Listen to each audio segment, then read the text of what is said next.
Hi, I'm Ash, and it looks like I'm doing these now. If you're meeting me for the first time, I have an experimental music project called His Quiet. I do create what some might categorize as music.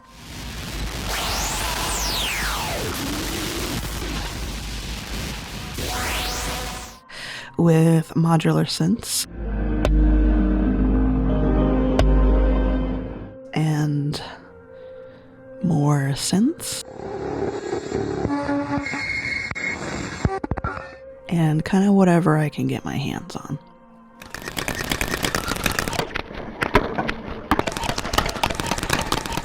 This is probably what you've seen me doing on this channel so far.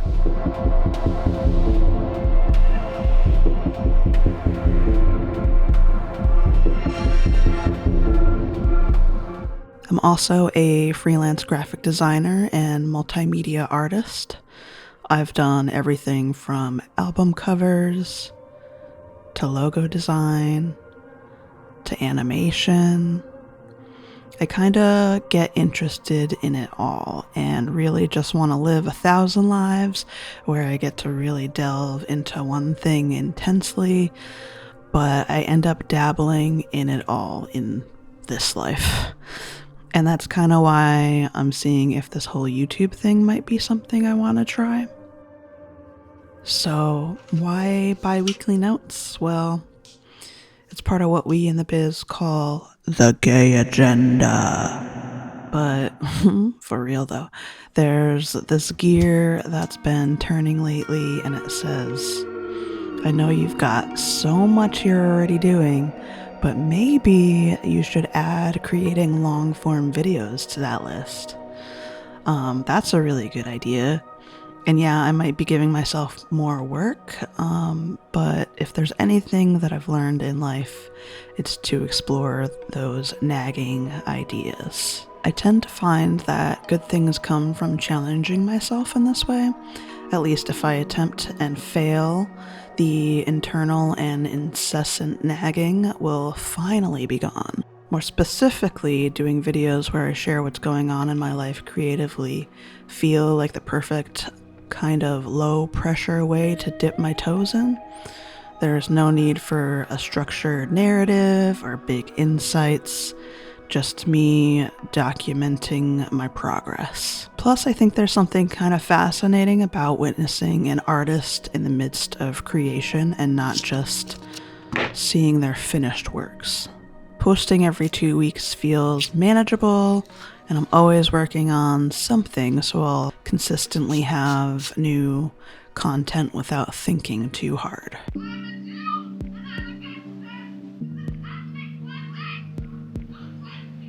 I'm certain many other artists grapple with this thought occasionally. When the world is filled with so much suffering, how can a modest artist like myself make any difference at all?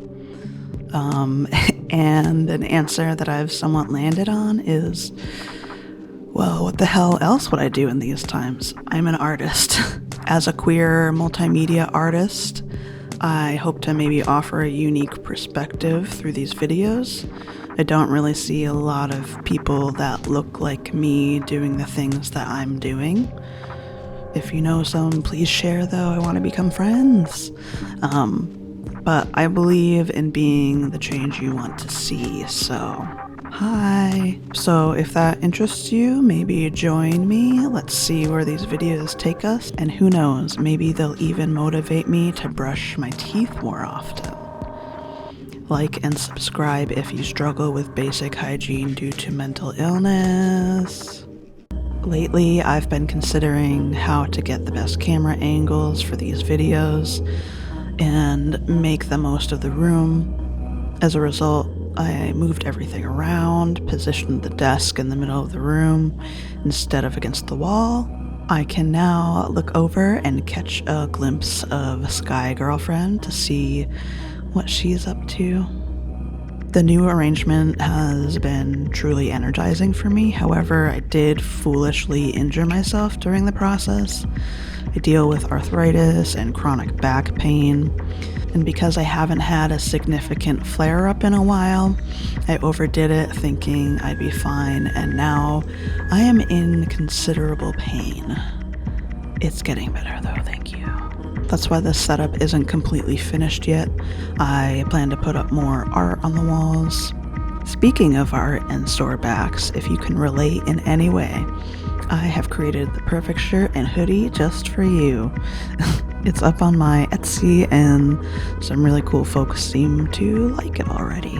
Having this large, motorized, standing desk is so crucial for maintaining my back health. Half of it is my modular synth setup. You'd probably see these in my jam videos. And the other half is a 2-monitor setup where I'll do design work, digital art, working with Blender, Photoshop, Adobe Premiere, all the things, and my little crafting area. Check out this ugly yellow wall color. I loathe it, but I live in an apartment where I can't paint the walls or hang anything in frames without the walls crumbling to dust.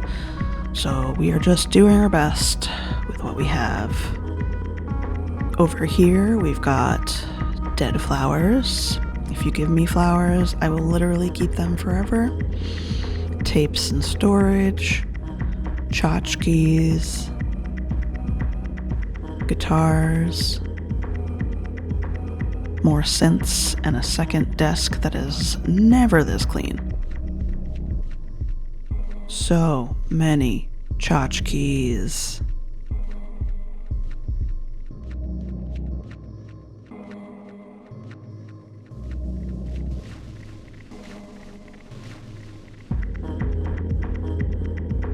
And more storage. And that concludes the tour. So I've been working on my album.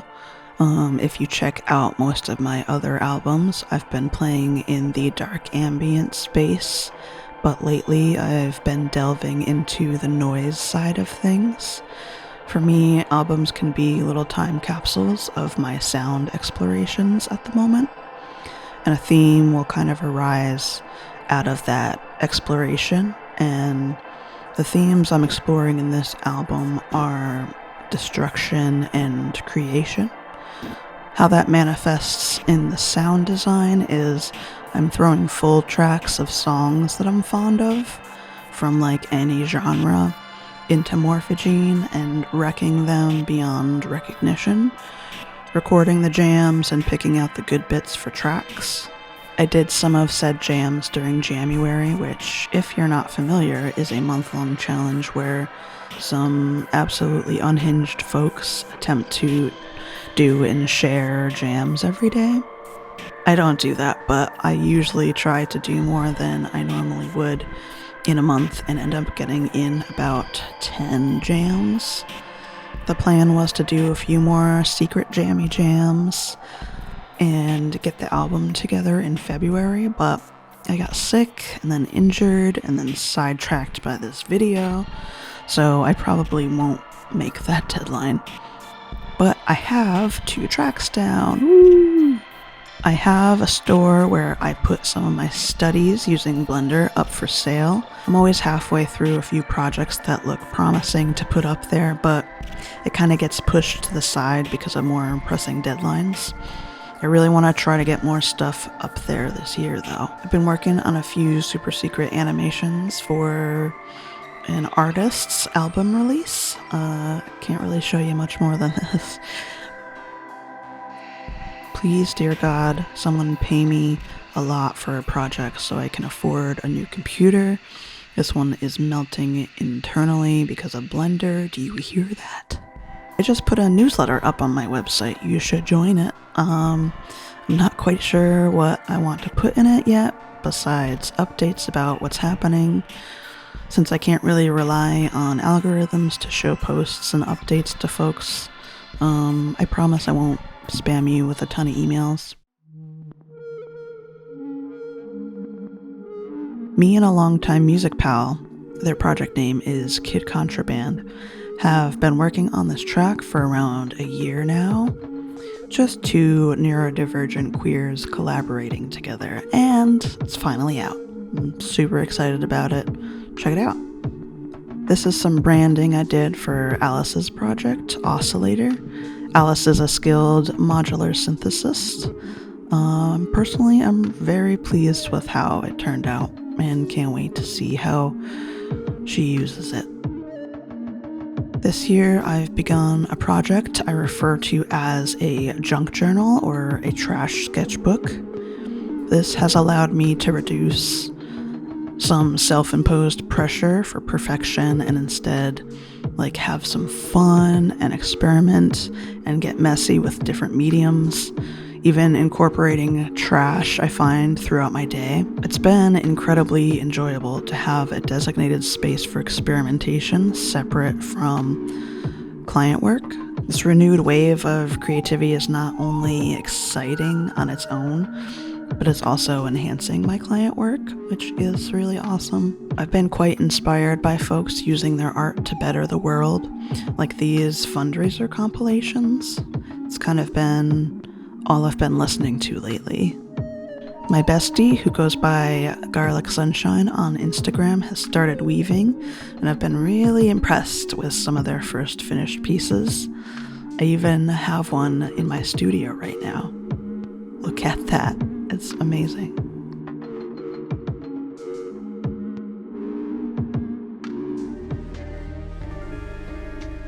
I plan to continue creating jams and probably more of these bi-weekly notes for a while as I get accustomed to making longer form videos. The format may undergo some changes as I refine the process. I maybe want to do some patch from scratch type stuff, maybe some videos about how I prepare for live sets and live set patch breakdowns. I'm genuinely curious to know whether you found this video enjoyable and valuable in any way, and if you have any suggestions on how I can enhance them and any topics you'd like to see covered would be greatly appreciated. I think that's a wrap for this one. Stay radical, folks. Until next time.